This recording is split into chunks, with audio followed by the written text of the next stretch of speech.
श्री शिवाय नमस्तुभ्यम। अध्याय 38 प्रारंभ। सूत जी कहते हैं, महर्षियों, अमित बुद्धिमान ब्रह्मा जी की कही हुई यह कथा सुनकर द्विजश्रेष्ठ नारद विस्मय में पड़ गए। उन्होंने प्रसन्नतापूर्वक प्रश्न किया। नारद जी ने पूछा, पिताजी, भगवान विष्णु शिव जी को छोड़कर अन्य देवताओं के साथ दक्ष के यज्ञ में क्यों चले गए, जिसके कारण वहां उनका तिरस्कार हुआ? क्या वे प्रलयकारी पराक्रम वाले भगवान शंकर को नहीं जानते थे? फिर उन्होंने अज्ञानी पुरुष की भांति रुद्रगणों के साथ युद्ध क्यों किया? करुणानिधे, मेरे मन में यह बात बड़ा संदेह है। आप कृपा करके मेरे इस संशय को नष्ट कर दीजिए और प्रभु मन में उत्साह पैदा करने वाले शिवचरित को कहिए।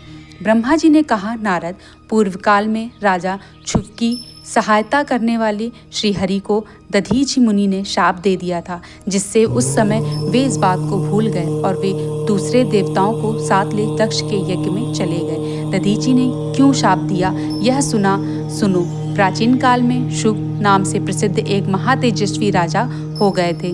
वे महाप्रभावशाली मुनीश्वर दधीचि के मित्र थे। दीर्घकाल की तपस्या के प्रसंग में शुभ और दधीचि में विवाद आरंभ हो गया, जो तीनों लोकों में महान अनर्थकारी के रूप में विख्यात हुआ। उस विवाद में वेद के विद्वान शिव भक्त दधीचि कहते थे कि शूद्र, वैश्य और क्षत्रिय इन तीनों वर्णों से ब्राह्मण ही श्रेष्ठ हैं, इसमें संशय नहीं है। महामुनि दधीचि की यह बात सुनकर धन वैभव के मत में मोहित हुए राजा शुभ ने उसका इस प्रकार प्रतिपाद किया। शुभ बोले, राजा इंद्र आदि 8 लोकपालों के स्वरूप को धारण करता है। वह समस्त वर्णों और आश्रमों का पालक है एवं प्रभु है, इसलिए राजा ही सबसे श्रेष्ठ है। राजा की श्रेष्ठता का प्रतिपादन करने वाले श्रुति भी कहती है कि राजा सर्वदेवमय है।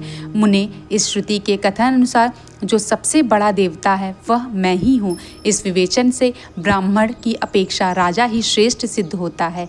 च्वन आनंद, आप इस विषय में विचार करें और मेरे अनादर ना करें, क्योंकि मैं सर्वथा आपके लिए पूजनीय हूँ। राजा क्षुभ का यह मत श्रुतियों और स्मृतियों के विरुद्ध था। इसे सुनकर भृगुकुल भूषण मुनिश्रेष्ठ दधीच को बड़ा क्रोध हुआ। मुनि अपने गौरव का विचार करके कुपित हो महातेजस्वी दधीचि ने क्षुभ के मस्तक पर बाएं मुक्के से प्रहार किया। उनके मुक्के की मार खाकर ब्रह्मांड के अधिपति कुत्सित बुद्धि वाले क्षुभ अत्यंत कुपित हो गरज उठे और उन्होंने वज्र से दधीचि को काट डाला। उस वज्र से आहत हो भृगुवंशी दधीचि पृथ्वी पर गिर पड़े।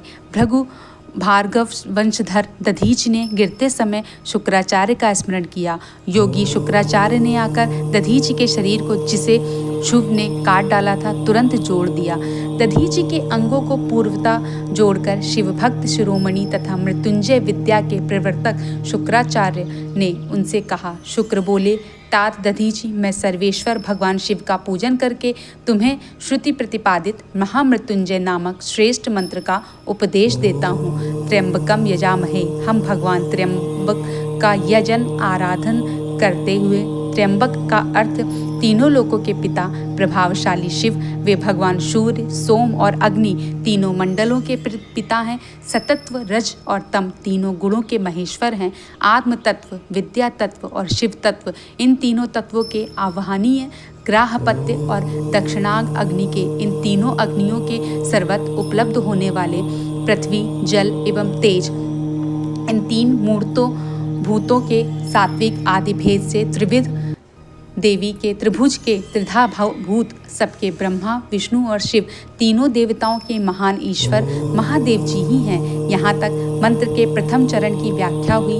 मंत्र का द्वितीय चरण हुआ सुगंधित पुष्टिवर्धनम। जैसे फूलों में उत्तम गंध होती है, उसी प्रकार वे भगवान शिव संपूर्ण भूतों में, तीनों गुणों में, समस्त कृत्यों में, इंद्रियों में, अनन्यान्य देवों में और गणों में उनके प्रकाशक सारभूत आत्मा के रूप में व्याप्त हैं। अतएव सुगंध युक्त एवं संपूर्ण देवताओं के ईश्वर हैं। यहाँ तक सुगंधिम पद की व्याख्या हुई। अब पुष्टिवर्धनम की व्याख्या करते हैं। उत्तम व्रत का पालन करने वाले द्विजश्रेष्ठ महामुनि नारद उन अंतर्यामी पुरुष शिव से प्राकृत की पोषण होता है। महतत्व से लेकर विशेष पर्यंत संपूर्ण विकल्प की पुष्टि होती है तथा मुझ ब्रह्मा का, विष्णु का, मुनियों का और इंद्रियों सहित देवताओं का भी पोषण होता है। इसलिए वे ही पुष्टिवर्धन हैं। अब मंत्र के तीसरे और चौथे चरण की व्याख्या करते हैं। इन दोनों चरणों का स्वरूप यूं है: उर्वा रुक्मिव बंधनान मृत्योर्मोक्षीय मामृतात्, अर्थात प्रभु, जैसे खरबूजा पक जाने पर लता बंधन से छूट जाता है, उसी तरह मैं मृत्यु रूप बंधन से मुक्त हो जाऊं, अमृत पद मोक्ष से पृथक ना हूं। वे रुद्रदेव अमृत स्वरूप हैं, जो पुण्य कर्म में तपस्या से, स्वाध्याय से, योग से अथवा ध्यान से उनकी आराधना करते हैं, उसे नूतन जीवन प्राप्त होता है। इस सत्य के प्रभाव से भगवान शिव स्वयं ही अपने भक्त को मृत्यु के सूक्ष्म बंधन से मुक्त कर देते हैं, क्योंकि वे भगवान ही बंधन और मोक्ष देने वाले हैं। ठीक उसी तरह जैसे उर्वारुक अर्थात ककड़ी का पौधा अपने फल को स्वयं ही लता के बंधन से बांधे रखता है, पक जाने पर स्वयं ही उसे बंधन से मुक्त कर देता है। यह मृत्यु संजीवनी मंत्र है, जो मेरे मत से सर्वोत्तम है। तुम प्रेम पूर्वक नियम से भगवान शिव का स्मरण करते हुए इस मंत्र का जप करो।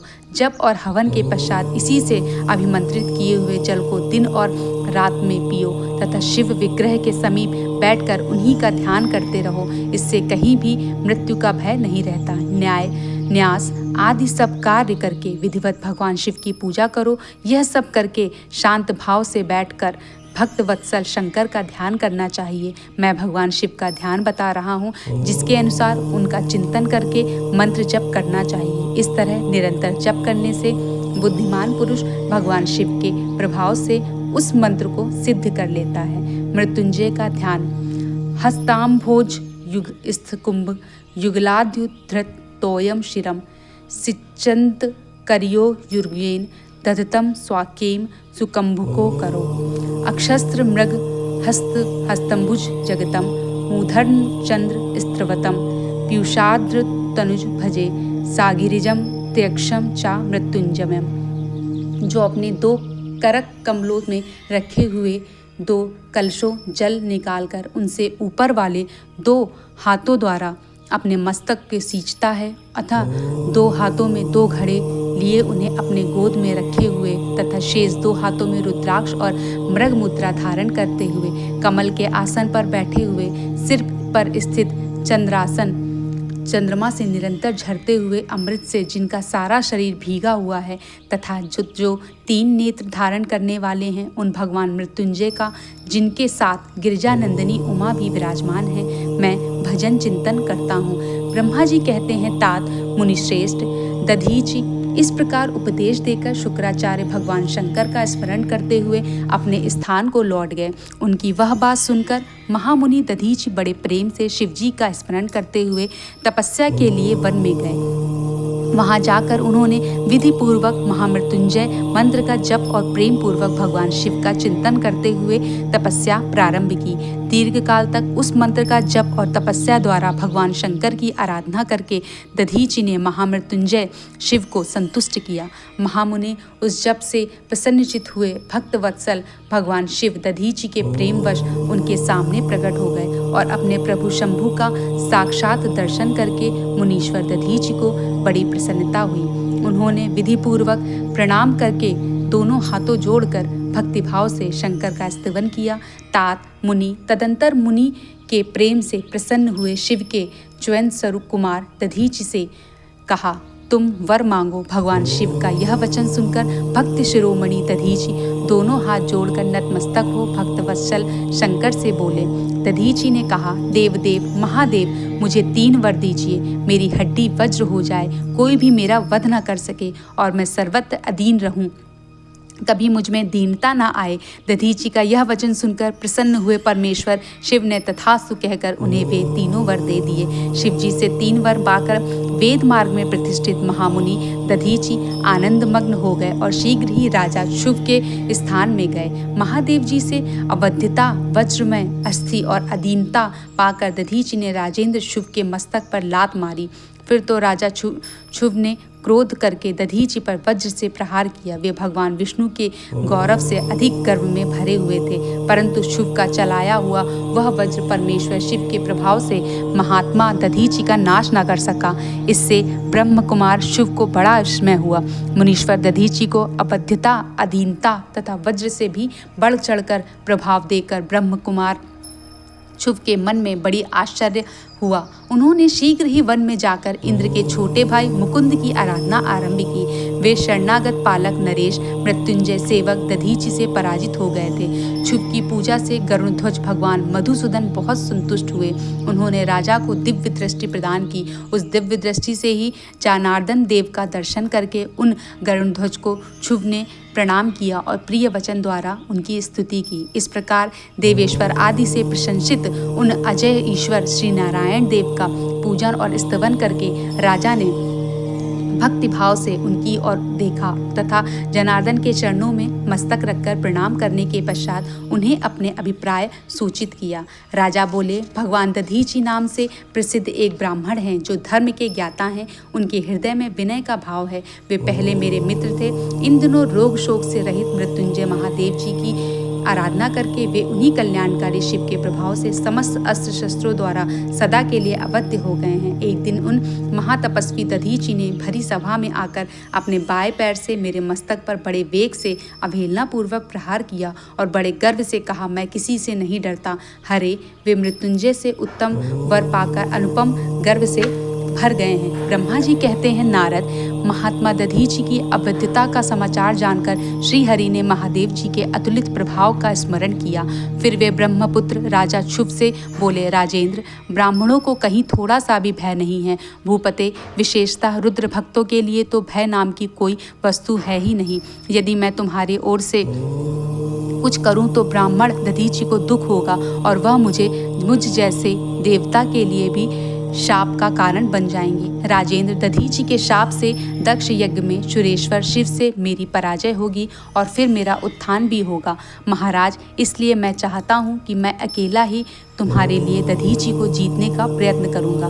भगवान विष्णु का यह वचन सुनकर शुभ बोले, बहुत अच्छा, ऐसा ही हो। ऐसा कहकर वे उस कार्य के